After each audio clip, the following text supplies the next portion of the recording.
प्यारे बच्चों, यह वीडियो कक्षा 7 के लिए है। सुकृतिका पाठ्य पुस्तक के वीडियो के इस भाग में आज हम लोग प्रथम पाठ के प्रश्नोत्तरों को जानेंगे।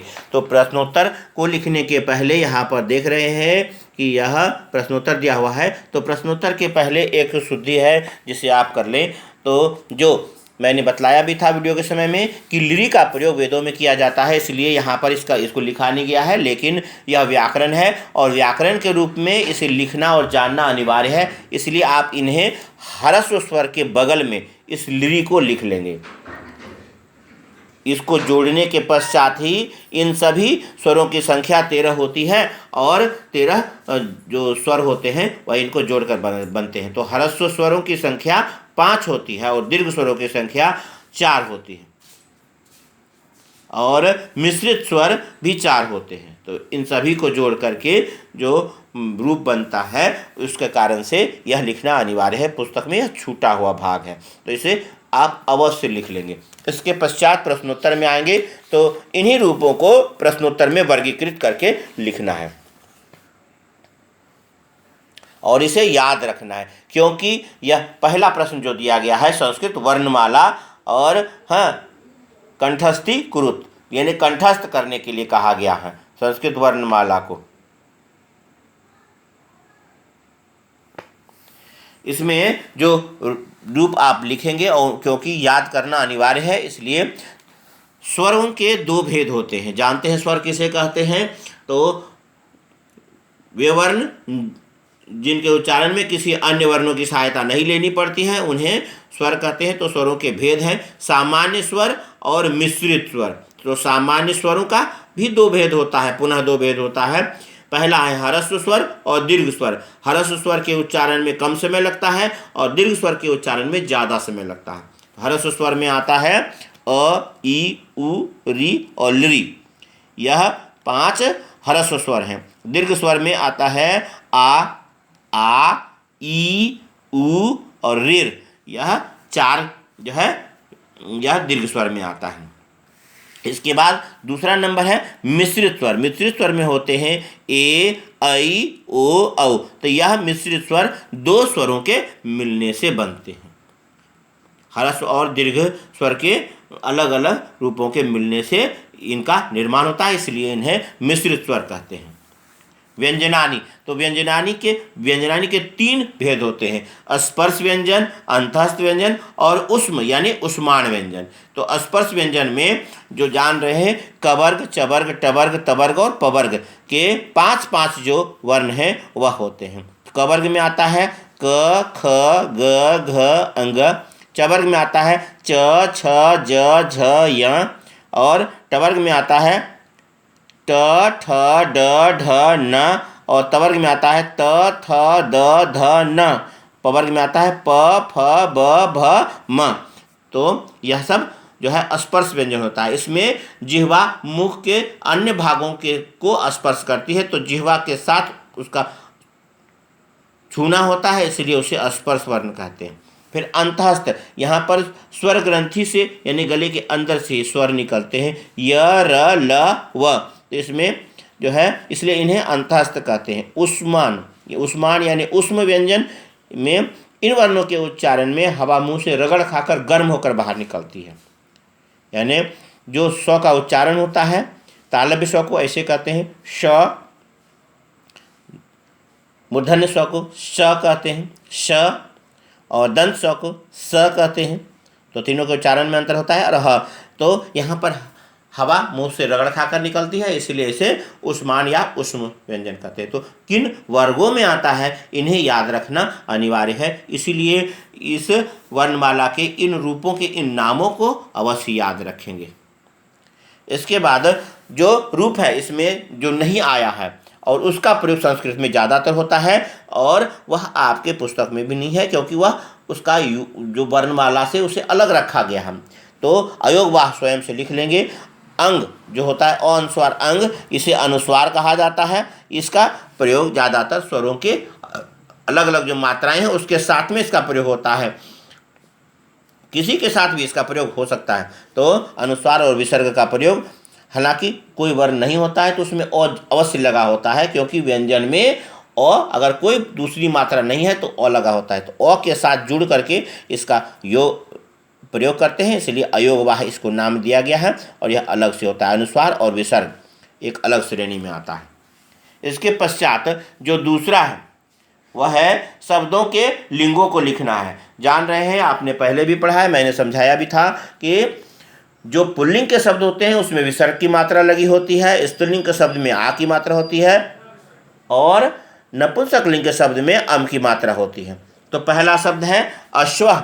अश्वः पुल्लिंग का शब्द है तो लिखेंगे पुल्लिंग, ऑलरेडी किताबें भी लिखा हुआ है। उसके पश्चात नौका, जिसका मतलब नाव होता है, नौका में आ की मात्रा है तो स्त्रीलिंग। माला है, माला, माला स्त्रीलिंग का शब्द है तो स्त्रीलिंग। फिर मित्र है तो मित्र में मित्रम अम की मात्रा लगाई गई है, नपुंसक लिंग, तो यह नपुंसक लिंग का शब्द है। तो पुस्तकम, पुस्तक में अम लगा है, यह भी नपुंसक लिंग। फिर छात्र पुल्लिंग का शब्द है तो यह यहाँ पर विसर्ग लगा है तो पुल्लिंग। इस अनुसार से इसे लिख लेंगे। तो ख नंबर में नौका स्त्रीलिंग लिखाएगा, फिर माला स्त्रीलिंग, मित्रम नपुंसक लिंग, पुस्तकम नपुंसक लिंग और छात्र पुल्लिंग। इसके पश्चात तीसरा नंबर में रिक्त स्थानानि पूर्यत, यहाँ पर कोष्टक में धातु दिया हुआ है, इस धातु के रूप को उन शब्दों के वचनों के अनुसार से बनाना है। तो तीतः अंति लगाकर उन क्रिया का रूप बनाना है। पहला रूप बताया गया है, जैसे वानरः लिखा हुआ है तो वहाँ कुर्द के साथ अति लगाए तो कुर्दति बन गया, तो वह रूप यहाँ पर कुर्दति लिख लेंगे और इसे पूर्ण करना है। तो शब्दों के साथ में लिखना है। ख नंबर में छात्रौ दिया हुआ है, छात्रो द्विवचन का शब्द है, पठ धातु का रूप लगाना है तो पठ में अतः लगेगा, पठता, तो छात्रौ पठता। फिर है बालिका, तो बालिका में जब विसर्ग लगा होता है बहुवचन का रूप होता है, बहुवचन में क्रिया के साथ अंति लगता है, तो नृत्य शब्द दिया हुआ है, तो नृत्य का नृत्य रूप, नृत्य, नृत्य में अंति लगाएंगे, नृत्यंती, इसे नृत्यंती लिखेंगे। उसके पश्चात जो है फलम, फलम में पत लिखा हुआ है तो फलम एक वचन का शब्द है, पतति, फलम पतति। मृगाह बहुवचन का रूप है, आकार लगाकर विसर्ग है, पुल्लिंग का रूप है बहुवचन, तो इसमें धाव के साथ अंति लगाएंगे, धावंती, तो मृगाह धावंती।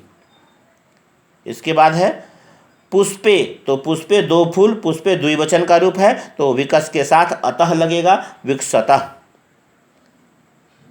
ख नंबर में छात्रों के साथ पठता, बालिका के साथ नृत्यंती, फलम के साथ पतति, मृगाह के साथ धावंती और पुष्पे के साथ विकसता।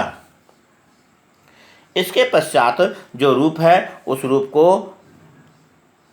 बदलना यह अनिवार्य है और यह आपने छठी कक्षा में आपने पढ़ा भी है और यह व्याकरण के भाग में आता है और व्याकरण के सिलेबस में यह पहले पढ़ाया जा चुका है, पढ़ाई गई चीज़ों में से है। तो यह रिवीजन भाग का प्रश्नोत्तर है, इसलिए ध्यान रखेंगे। इसमें लट लकार वर्तमान काल में अति अतः अंति, असि अथ अथ और असि अथ अथ और आमी आवा आमा का प्रयोग किया जाता है और इसमें उसका जो रूप बनता है यानी लृट लकार में उसमें इष्यति इष्यत इष्यन्ति इष्यसि इष्यथ इष्यथ और इष्यामि इष्याव इष्यामः रूप बनता है। तो इस रूप को ध्यान में रखेंगे।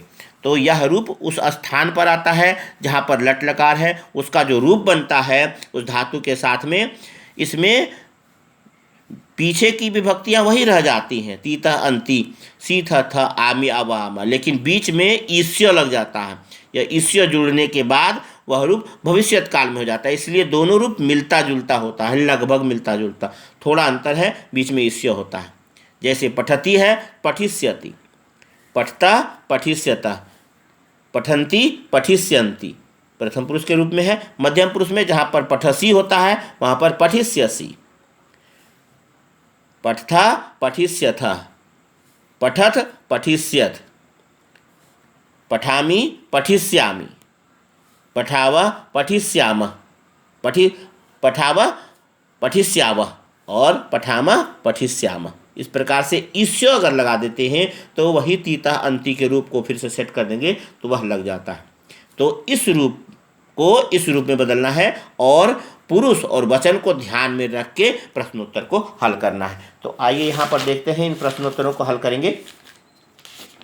इसमें जो पहला रूप दिया हुआ है ऑलरेडी लिखा है, जैसे वर्षा भवती, भवती का भव में ईस्य बीच में लगाएंगे और वही टी लगा देंगे पीछे, तो वह रूप बनेगा वर्षा भविष्यति, यानी वर्षा होगी।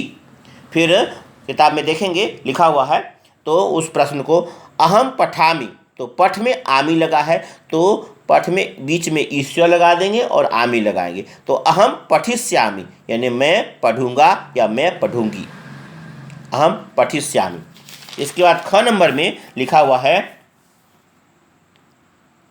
त्वम खादसी, यानी तुम खाते हो, तो खाद के साथ बीच में ईस्य लगा देंगे, खादिष्य हो जाएगा, फिर सी लगा देंगे, तो खादिष्यसि, त्वम खादिष्यसि तुम खाओगे या तुम खाओगी के लिए इस वाक्य का प्रयोग कर सकते हैं, उभयलिंगी वाक्य है। तो खाद में ईस्य लगा देंगे तो यह भविष्य काल में रूप बदल जाएगा और यह त्वम वही रूप होगा, सिर्फ क्रिया बदलती है लकार के अनुसार से। तो त्वम खादिष्यसि मतलब तुम खाओगे। वयम गच्छामः, इसके बाद घ नंबर में वयम गच्छामः है, तो गच्छ का जानते हैं गम रूप होता है और वह कोष्टक में गच्छ लिखा जाता है जो लट लकार में लगता है और लृट लकार में गम रूप लगता है, इसीलिए यह शब्द बदल जाएगा, धातु बदल जाएगा, इसमें मूल धातु होगा। तो गमिष्य में आमह लगाएंगे, वयम गमिष्यामः मतलब हम लोग जाएंगे और वयम गच्छामः मतलब हम लोग जाते हैं। फिर है यूयम हसत, हसत में सिंपल है, इसका हस रूप ही मूल होता है, तो यूयम हसिष्यत मतलब तुम लोग हंसोगे। ते खेलंती, तो ते खेलिष्यंती, बीच में ईस्य लगाना है और उसके बाद उन्हीं रूपों को यहाँ पर प्रयोग में लाना है और इस प्रकार से रूप को बनाएंगे। तो इन शब्दों के प्रश्नोत्तरों को अच्छी तरह से लिखेंगे ध्यान से। वर्षा भविष्यति, अहम पठिष्यामि, इसके पश्चात है त्वम खादिष्यसि, वयम गमिष्यामः, यूयम हसिष्यत और ते खेलन्ति। अपने सुविधा के अनुसार से प्रश्नोत्तर के इस वीडियो को आप अच्छी तरह से देखें, समझें। इसके पूर्व में इस पाठ का पाठ वर्णन मैंने अलग से पहले ही बनाया हुआ है, आप उसे ध्यान से देखेंगे। हर एक टर्म अलग अलग है, उसमें बहुत सारी चीज़ें हैं, जैसे कि लिंग, कितने लिंग होते हैं, लिंग की परिभाषाओं को मैंने बतलाया है। उसके पश्चात कितने पुरुष होते हैं, पुरुषों की परिभाषा भी मैंने कहा है, वचन की परिभाषा अलग से है। फिर शब्द रूप में कौन कौन से शब्द रूप हो सकते हैं, होते हैं, वह सभी है। फिर इसके बाद कारक की विभक्तियों के साथ में कारक के नामों को उस विश्लेषण के साथ में मैंने डिटेल से बतलाया है। तो उन परिभाषा जो भी छठी कक्षा में आपने जो भी चीज़ें आपने सीखा था, उन सभी तमाम परिभाषाओं को आप लिख लेंगे, क्योंकि वह व्याकरण का भाग है और जो इस साल भी रिपीट होगा, इसलिए उसे याद करेंगे। और उसके पश्चात यह वीडियो अलग से इसलिए बनाया है क्योंकि इसे आप अच्छी तरह लिखें और सही रूप में लिखें, इसलिए अपने सुविधा के अनुसार से इसे लिखेंगे और अपने सुविधा के अनुसार से रिपीट कर लेंगे वीडियो को। अपने दोस्तों में शेयर कीजिए। धन्यवाद।